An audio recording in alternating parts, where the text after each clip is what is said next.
Okay, can we start? Am I audible? Yes, sir. Yes, sir, you are audible. Next is we'll go for schemes for micro pension. Okay, so all these schemes for micro pension, scheme for insurance, all these are actually part of financial inclusion. So if a question is asked, if it is essay, all these things has to be incorporated. Okay, not only starting bank accounts and all these will come under the financial inclusion. Okay, so next you can write schemes for micro pension. Schemes for micro pension. So in that you can start with NPS, new pension scheme. New pension scheme. It was later renamed as National Pension System. I'll discuss that, but now just write new pension scheme. In bracket, if you want, you can write National Pension System. It was renamed as National Pension System later. New pension scheme, it was actually initiated in 1st Jan 2004. Okay, for central government employees except armed forces. So when it was started, it was for central government employees except armed forces. Now before that, that means before 1st Jan 2004, before NPS, the pension, it is actually the benefit is actually defined, right? So pension, we can say it is based on defined benefit. It is based on defined benefit, right? That means pension will be defined. Okay, so it is like approximately half of the last salary. So those who actually joined in service before 2004, they have this fixed benefit, that the defined benefit is there. That means fixed pension, defined pension is there, almost half of the last salary. But now it is defined contribution. Defined contribution. So in NPS, it is the contribution is actually defined, and you can see here there are two types of contribution: tier 1 contribution and tier 2 contribution. Okay, so in tier 1 contribution, the employee and the government both will contribute. How much employee will contribute? 10% of basic pay and dearness allowance. Okay, so 10% employee will contribute, and exactly the same contribution will come from the government also. So whatever employee will contribute, that 10%, exactly the government will also contribute. Okay, and it will be invested in mutual funds, etc. That we will discuss later. So this is tier 1. Now can you withdraw this tier 1 contribution anytime? You cannot withdraw this. Okay, it is only upon retirement you can withdraw this. There may be exceptional situations, but generally it cannot be withdrawn. Tier 2, here there is a limitation. It is like 10% only, because government is also contributing. So in case of tier 2, any amount you can invest in tier 2. Okay, so what about government contribution here in tier 2? There is no government contribution. Okay, so tier 2, there is no government contribution. This is actually voluntary. So tier 2, it is voluntary. This is compulsory. Tier 1 is actually compulsory. So tier 1, 10% you have to contribute, and government also contribute the same. Tier 2, if you need more saving, if you want, you can even go for 50%, 60%, 70%, or entire salary you can put here. Okay, so but there won't be any government contribution here. Now what will be done with this contribution? It will be actually invested in shares and bonds. Okay, so it will actually going to be invested in securities by AMC. What do you mean by AMC? Asset Management Company. Okay, so this AMC, what is AMC, what is the role, what is the function, we will discuss when I discuss about mutual funds. So different mutual funds are having their separate AMCs. AMC is not a separate company. It is not a company. It is within mutual fund, there is a wing. That is what you mean by AMC. They will asset management company. What is the assets of the mutual fund? It is the shares and bonds, right? So the shares and bonds are actually managed by the asset management company. That is a wing within mutual fund. So we will be talking about AMC, etc. later, but now just understand this asset management company will decide which shares to be bought, which bonds to be invested, or bonds, government bonds anyway, which shares to be bought, etc. Okay, so government actually appointed AMCs of 3 mutual funds: UTI, Unit Trust of India, SBI Mutual Fund, and LIC Mutual Fund for this. Okay, so 3 mutual funds are there. The asset management company will be taking care of this investments under the NPS. Now, in which proportion this will be invested? 60% will be bonds and 40% shares. Okay, so it is actually auto option. If you are not opting anything, this will be invested in this way. Okay, the your contribution will be invested in this way, but you can opt different also. But here, when we discuss about this 40% in share, you may think that there will be a risk involved here, but we are talking about long term. So long term shares may not be risky, and this UTI, SBI, their asset management company is deciding the shares. So they will, they will have complete idea. They might have conducted the viability study, and everything would have been done. So accordingly only they will select the shares. So there won't be any risk here, even though 40% is going to shares. So what I'm saying is, the investment NPS tier 1, tier 2 will be invested in this proportion. This is an auto option. Okay, but if you wish, you can give the different options also. Invest in shares and bonds in different ways. Now the return here, if you see from bonds, you will get what? You will get interest, and from shares there will be dividend. Okay, so shares, there will be dividend, and the share value will also increase. So that will be your return. The return will be in the form of interest and dividend. Okay.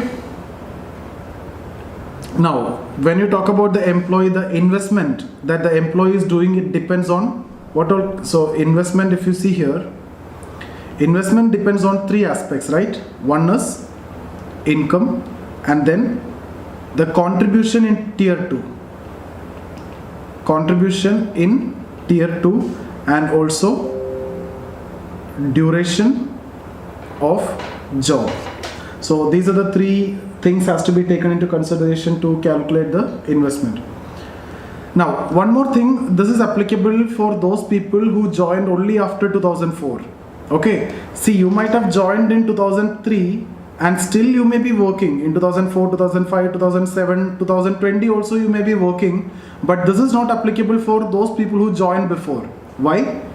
That is a breach of contract, right? You cannot do that. When you are joining the job, you are getting the joining letter. Under that, there are certain conditions, pensions and everything is there. So now suddenly, if you are asked to move towards this, it is a breach of contract. So actually, only those people who joined after 2004 will be coming under this. Okay. Now, there is some discussion like 1 rank, 1 pension. Any idea about that? 1 rank, 1 pension. Can anyone explain this? 1 rank, 1 pension. The retired from one designation will all get the same pension. Yeah. So this is related to mainly defense, right? The discussion is going especially with respect to defense. So the guaranteed pension, that is related to, okay. So let's suppose you are retired as a colonel, okay. So you retired as a colonel. Now if you see, let's say 20 years back, if you retired, you know the salary was so less before 20 years. Let's say salary is 20,000. So what would be the pension? I've told you it is defined pension. So you will be drawing, let's say 10,000. So this is a pension because salary at that time was very low, like 20-30 years back. So this is a pension you are getting now, and the living expense is so high now, and you are living with very less amount because it is a defined pension, right? 20,000 was the salary, half is what you are getting, and you keep on getting that. But the living expense is so high now. Now let's suppose a new colonel who's resigning now. What is his salary? Let's say now the salary, if you see, it will be like 1 lakh. Okay. So what is the pension that he is getting? He is getting 50,000. So both are retired with the same rank. Both retired in the same rank, but there is a difference in pension. So, but the living expense is same for both these people, right? So that is why this question of same one rank, one pension is there, basically to update to the new scale. So if these people would have been given salary as per these people, then they would also get this. So actually they should be updated to the new scale, because salary have been changed, so you need to update. So this is actually under consideration. So their demand is pension should be revised. It is under consideration, but the problem is the burden will increase, right? So if this is given, if it is accepted, the government burden will actually increase. So if you increase this, government burden will increase. So fiscal reforms is actually required. So that will be a big problem. Okay. Here actually the issues, main issue is what? Salary increased over a period of time, right? And at the same time, life expectancy also increased. Life expectancy also increased. So pension and burden on the government is already so high. Within that, old people are also coming again, and if they're asking for, pension should be revised, then that will be a big burden for the government, but still it is under consideration. So that's about one rank, one pension scheme. This was a question before. Now, one more. In 2009, this NPS was extended to all citizens under all citizen model. Under all citizen model. So NPS was actually extended to all people with the age group 18 to 60. Okay, so you can actually open an NPS account in banks and you can deposit any amount. There is no limit, like tier 2. In case of central government employees, we discussed about tier 2, no? So here there is no such tier 1, tier 2. You can deposit any amount, no restriction. But will there be any government contribution here? No. No, because central government employees, the tier 1, you will deposit 10% of the salary, government contribution will be there. Second, tier 2, only you will deposit, there is no government contribution. Exactly like this, any amount you can deposit, there won't be any contribution. But you will start getting pension after 60 years. So it's a kind of, investment for the future. And, this PRAN, this is a permanent retirement account number, and all these things will be there. So it is actually an investment scheme, okay? So for the future. Now who's Plus he will get he will also get some benefit in income tax also, right? Yeah, income tax. In ATC. Yes. That ATC you will get. Okay, now who's managing this records? NSDL, that is National Securities Depository Limited. NSDL is maintaining or managing all these records. Okay, so it was actually established as SDL before. SDL initially for managing the demat trading account, but now the other things also. It is actually the Central Record Keeping Agency. So NSDL is the Central Record Keeping Agency, and the NPS related data is also actually managed by the NSDL, Central Record Keeping Agency. The GST network, when we discuss about taxation, we will talk about GST. There we will discuss about GST network. So GST network is actually established by NSDL, and PAN card is also actually managed by NSDL. Okay, so we will revisit this again when we discuss about GST and all these cases in the module taxation. So what I'm saying is, this is the NPS account, NPS details, PRAN, etc. is actually managed by NSDL. Okay, do you want to write down anything here, or nothing is required? I've told. I hope you might have taken down the notes. Anything you want me to repeat?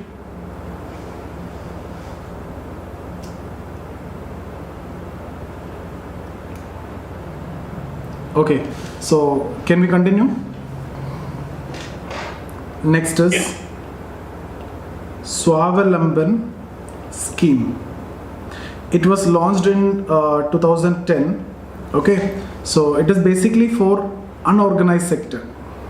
It is basically for unorganized sector. Okay, that means those people who are not covered under any statutory pension scheme. So those people who are not covered under any other pension scheme, Suav Luman is applicable for them. Okay. So here you will have a NPS account. So in that you can deposit money between 1,000 to 12,000 per annum. Okay, so what the government will pay? Government will contribute, let's say 1,000 per year for 5 years. So 1,000 per year for 5 years. Okay, so why this limit 12,000? So only between 10,000 to 12,000 per annum government will contribute. Government will contribute, this is fixed contribution, this is 1,000, that is not varying. Then why this limit 12,000? Even if it is 25,000 also government will contribute 10,000 only. Why? What do you think is the logic of this? Why it is fixed as 12,000? It may be a focus on lower salaried people or labor. Yeah, because if you keep it as like 25,000 and all, other people can also invest, and why government need to support those people who can, invest 25,000, 30,000 for the investment. So for that purpose, it is kept as 12,000. Why it is more than 1,000 then? Why not less than 1,000? Because government is giving 1,000 per annum. No, not because of that. Otherwise, maybe the person will go and deposit 1 rupee. Okay. Yeah, that's what. So government will give 1,000, and then 1,000 again in the next year, then 1,000 again in the next year, then 1,000 again in the next year, one more 1,000. So government will give 5,000. But this person might have invested only 1 rupee. So only because of that, it has fixed like minimum 1,000 and maximum 12,000. So for not misusing, it is minimum 1,000, and if you have more than 12,000 to deposit, then you don't want the support of the government. Okay?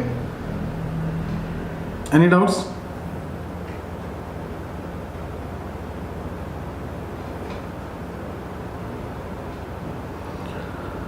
So this is actually a micro pension scheme. The other one I would say investment scheme, but this is micro pension scheme. Okay, now in 2011 government initiated NPS corporate model. What is that corporate model? Any idea?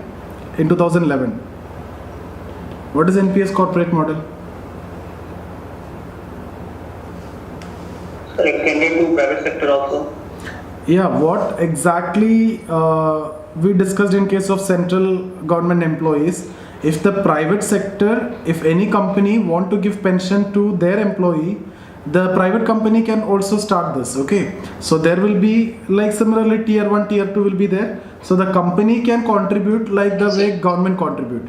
For example, 10% the employee will contribute and 10% the company can contribute. So that will be the tier 1, and in case of tier 2, any amount that they can do.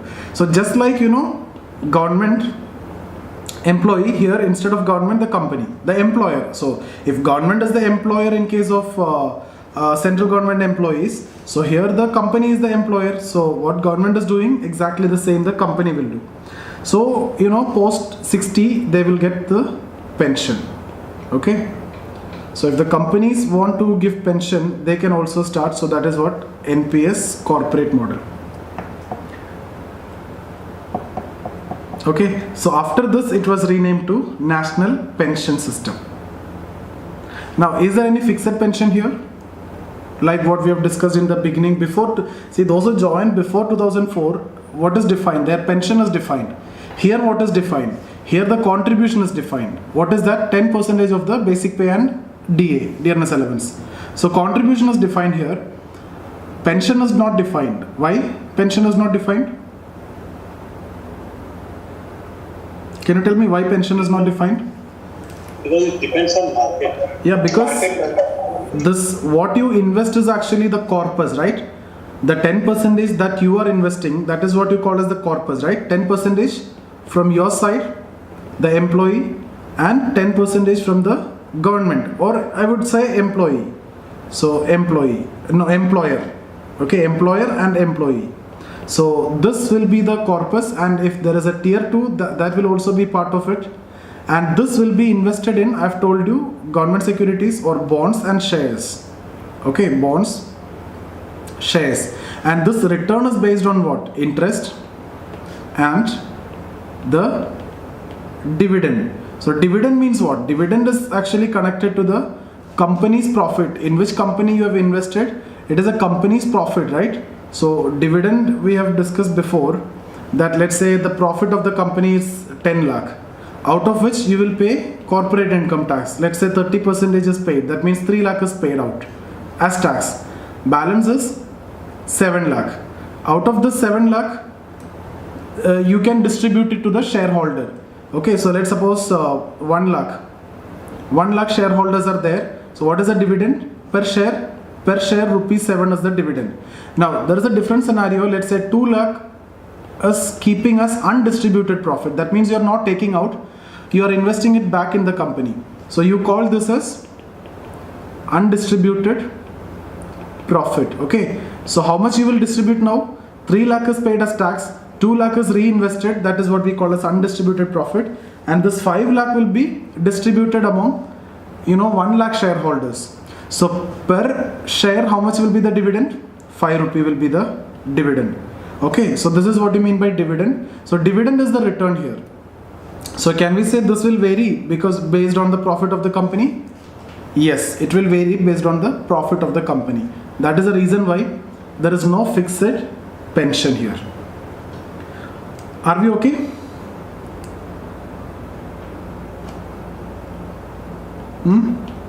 Yes, sir.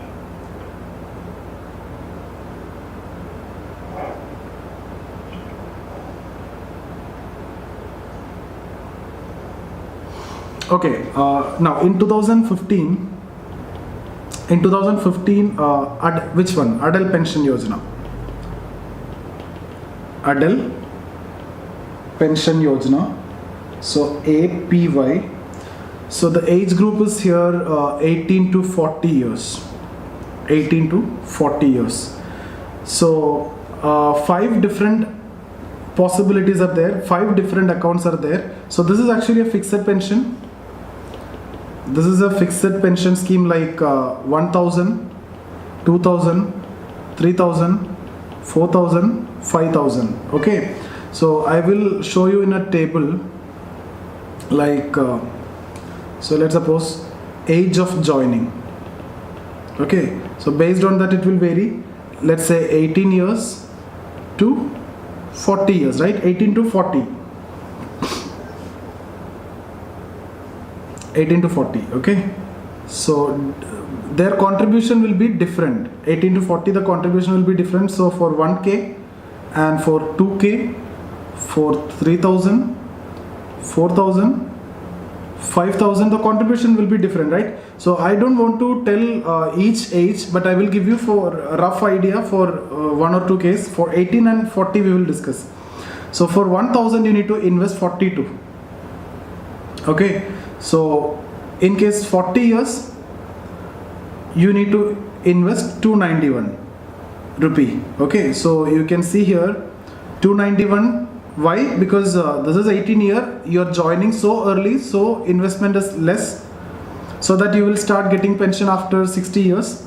Okay, so after 60 years getting 1,000, that is okay, we are not talking about that, whether this 1,000 is going to do anything. We are not interested in discussing that, but this is the Atal Pension Yojana. So if you need to get 5,000, what you need to do? 42 into 5. Okay, what is that? 210. So exactly, if it is 1,000, this is a premium. So 5,000 means exactly 5 times. Similarly, 291 into 5. So that will be 1455, right? So 1455, yes. So this should be the premium. Okay. Now the scheme that we have discussed, the Suav Luman that we have discussed now, that Suav Luman will be automatically shifted to APY. Once this was established, the Suav Luman scheme automatically shifted to Atal Pension Yojana unless you don't opt out of it. If you opt out of it, if you wish to be in Suav Luman, then it is fine. Because in Suav Luman, what is the contribution? Your contribution is from 1,000 to 12,000 contribution we have discussed. So automatically those who are in Swavalamban will be shifted to APY. But you can opt out of it.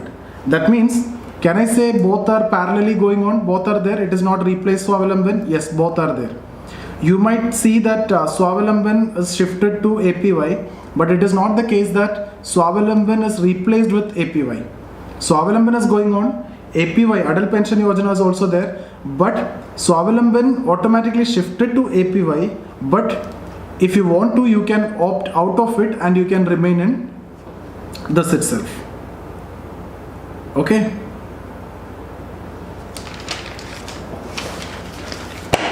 So that's about micro pension. Excuse me, sir. Tell me. Sir, I'm confused here. So that means that Swavalamban and Atal Pension Yojana, both schemes are now valid.